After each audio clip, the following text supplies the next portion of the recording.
Okay folks, buckle up, because tonight we're rewinding the sky to a time when Saturn wasn't just a planet, it was everything. What if it wasn't just shining above us, but broadcasting? Get ready for a wild ride. Before telescopes mapped the sky, before we understood gravity, before we even knew what a planet was, humanity feared Saturn. Not admired, not casually observed, but feared. Across Babylon, Rome and early Israel, and even parts of Mesoamerica, Saturn wasn't just another wandering light. It was authority. It was judgment. It was time itself. Some ancient traditions describe a sky that did not look like ours, a celestial body that loomed larger, brighter, more dominant, a second sun that ruled the heavens. Now, here's where it gets uncomfortable. A group of researchers and electro-universe theorists suggest that long before recorded history, Saturn may have appeared in a radically different position relative to Earth. Not billions of kilometers away, but visually central, looming over the North Pole in what they call a polar configuration. If that sounds impossible, good, because if Saturn once appeared as a luminous dominant object in our sky, the myths are not metaphors, they're memories. And if Saturn was more than a distant planet, what exactly was it doing? Alright, so right away, I know, this sounds like we just time traveled into a History Channel marathon at 2 AM. But here's the thing, the Saturn obsession in ancient cultures is real. The myths are real. The symbolism is real. The question is interpretation. Were they describing astronomy, psychology, or something physical in the sky? That's where it gets interesting and slightly uncomfortable. The Saturn pattern in ancient myth. Saturn shows up everywhere. In Rome, Saturn ruled the Golden Age, a time before chaos, before corruption, before suffering, a lost era of order and abundance. In Greece, Kronos was not just a titan. He was time, the devourer, the cycle keeper, a god associated with inevitability and control. In Babylon, Saturn was tied to Ninurta and cosmic authority. In early Jewish mysticism, Saturn became linked with structure, discipline, even divine judgment. The symbol repeats across cultures that never directly interacted. And here's the strange part. Many of these traditions describe a primordial era when the sky looked different. Some speak of a central celestial figure that remained stationary, a dominant presence in the heavens. Electric universe researchers like David Talbot and Wallace Thornhill have proposed the Saturn Polar Configuration hypothesis. The idea suggests that thousands of years ago, Saturn, Venus and Mars may have appeared aligned above Earth's North Pole in a visually dramatic formation. In plasma physics experiments, electrical interactions between charged spheres can create luminous plasma columns and glowing halos. Under certain conditions, a planet like Saturn could appear radiant. Not like our Sun, but not dark either. Imagine ancient humans seeing a massive glowing celestial body fixed in the sky, unmoving, watching. Over time, that image becomes myth. Myth becomes religion. Religion becomes culture. But here's the deeper question. If Saturn appeared visually dominant, was it just spectacle? Or was it interacting with Earth in a way we no longer experience? So let's slow it down for a second. The Saturn Polar Configuration is not mainstream astronomy. It's part of the electric universe framework, which is controversial. But the myth overlap is fascinating. Cultures across the world really did elevate Saturn in strange ways. The leap is going from symbolism to sky event. That's the big jump, and that's where things either fall apart or get really intriguing. The frequency hypothesis. Saturn is not silent. In fact, NASA's Cassini spacecraft recorded powerful radio emissions coming from Saturn's magnetosphere. When scientists converted those radio waves into audio, what came out was unsettling. Oscillating tones, rhythmic pulses, a strange warbling hum. It sounded mechanical. Now, to be clear, scientists describe this as natural magnetospheric activity. Charged particles interacting with Saturn's massive magnetic field. Nothing supernatural, just plasma physics. But here is where the theory begins to stretch. Earth has its own electromagnetic envelope. The Schumann resonance, often called Earth's heartbeat, oscillates around 7.83 Hz. The human brain also operates in measurable frequency bands, alpha, beta, theta. Frequency shapes matter. It organizes patterns. It entrains systems. So, here is the speculative leap proposed by some electric universe thinkers and fringe researchers. What if, during the proposed Saturn Polar Configuration, Saturn's magnetosphere interacted more directly with Earth's?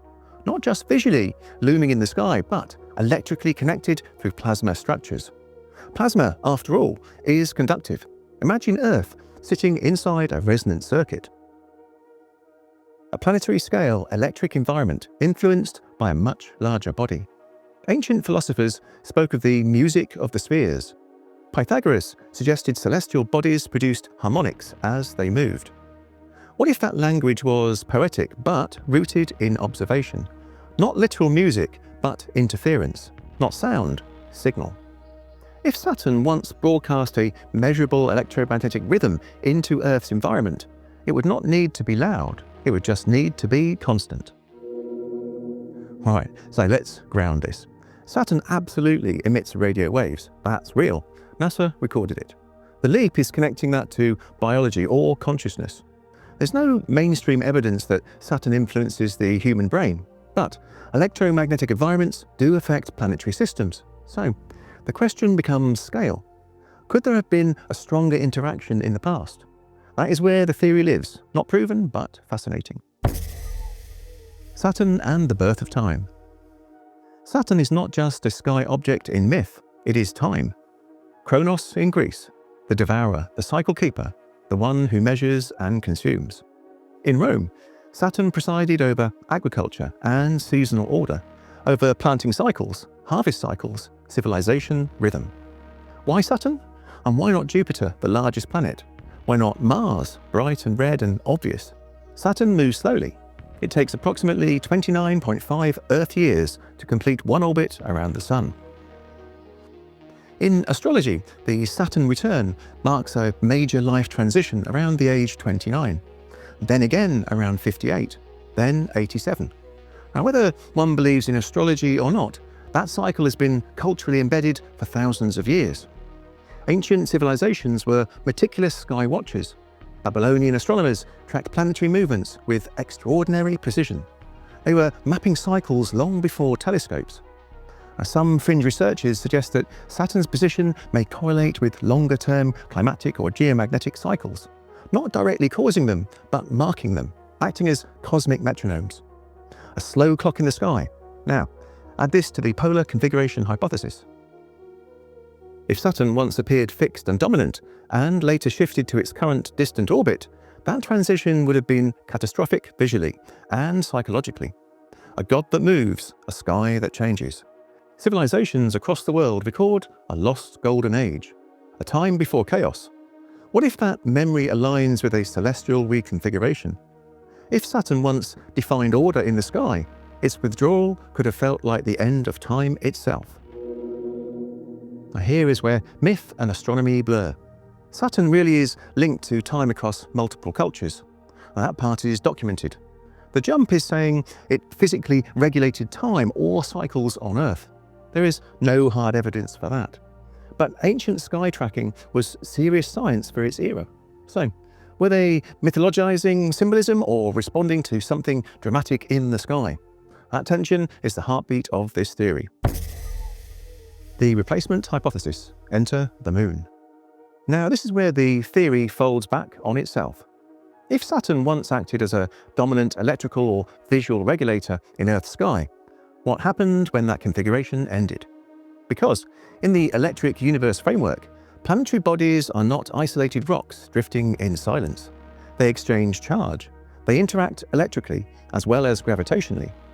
It is a controversial model, but it reframes planets as components in a circuit. So, imagine this. A world once visually dominated by Saturn. A sky with a central luminous presence, a stable electrical alignment. Then something shifts. Saturn moves through its current orbit. The configuration collapses. The sky changes. Earth would not just lose a visual icon, it could lose a regulating influence, at least within this hypothesis. Now, look at what we have instead. The moon. Tidally locked, always facing us, stabilizing Earth's actual tilt. Controlling tides, influencing biological rhythms, acting as a gravitational anchor that keeps our climate from spiraling into chaos. Some researchers have described the moon as a stabilizer or tuning fork for Earth. In that sense, it functions as a local regulator. So, here is the speculative bridge. Was Saturn, the distant broadcaster, once dominant and electrically connected? And when that alignment ended, did Earth require a closer stabilizer? Not a replacement god, a replacement regulator. The moon does not loom like Saturn once may have appeared in myth, but it does regulate, quietly, relentlessly. If Saturn once set the tempo of Earth's environment, the moon now keeps the rhythm, and the sky, once dramatic, became subtle. Alright, this is the spicy part. The idea that Saturn was replaced by the moon as a regulator is pure hypothesis. There's no mainstream evidence of a planetary swap or electrical handoff. But the stabilizing role of the moon is absolutely real. The interesting question is symbolic versus physical continuity. Did myth remember a lost sky event, or are we connecting dots that were never meant to connect? That is the tension of this whole story. The signal that never stopped. Today, Saturn sits nearly 1 billion miles away, cold, ringed, distant. Cassini recorded its radio emissions as magnetospheric oscillations, plasma interacting with magnetic fields, charged particles dancing in the dark. Science calls it natural, and it is. But natural does not mean insignificant. Saturn still hums, Earth still resonates, the moon still stabilizes. Across ancient cultures, Saturn symbolized authority, time, order, structure. Not chaos, not randomness, order. If the Saturn Polar Configuration hypothesis is wrong, then the myths remain metaphor. But if there was once a radically different sky, if Saturn once appeared central and luminous, then ancient stories might be observational records encoded as myth. And if electromagnetic environments shape planetary systems in subtle ways, then resonance is not mystical, it is physical. The Saturn Time broadcast theory does not claim alien transmitters or hidden machines. It asks something quieter. What if humanity emerged beneath a sky that looked different? What if ancient people responded to planetary rhythms we barely notice today? And what if the moon, our constant companion, is not the beginning of that story, but the continuation? Saturn still orbits, it still hums, we still look up. And whether the signal was myth, magnetism, or memory, the sky has always been speaking. The real question is not whether Saturn broadcasts something, it is whether we once understood the language. So here is where I land. This theory is fringe, it is speculative. But the myth, overlap, and Saturn symbolism are undeniable. Are we inside some cosmic frequency experiment? Probably not, but did the ancient skies look different than we assume? That is still an open conversation. Thank you for watching, and I hope you enjoyed this one. And thank you so much for becoming a member. I'm hoping it will help the channel survive the algorithmic storm. I really appreciate it, thank you. And now, all of my episodes are available as a Mysteria Archive podcast, which you can listen to through the YouTube Music app, which is free for podcasts, no subscription required. Happy listening. Now, this is your special place, and I want to make the videos that you as members want to see. So let me know in the chat what interests you and what episodes I can make especially for you. Okay, my inner circle of friends, stay safe, and until next time, stay curious.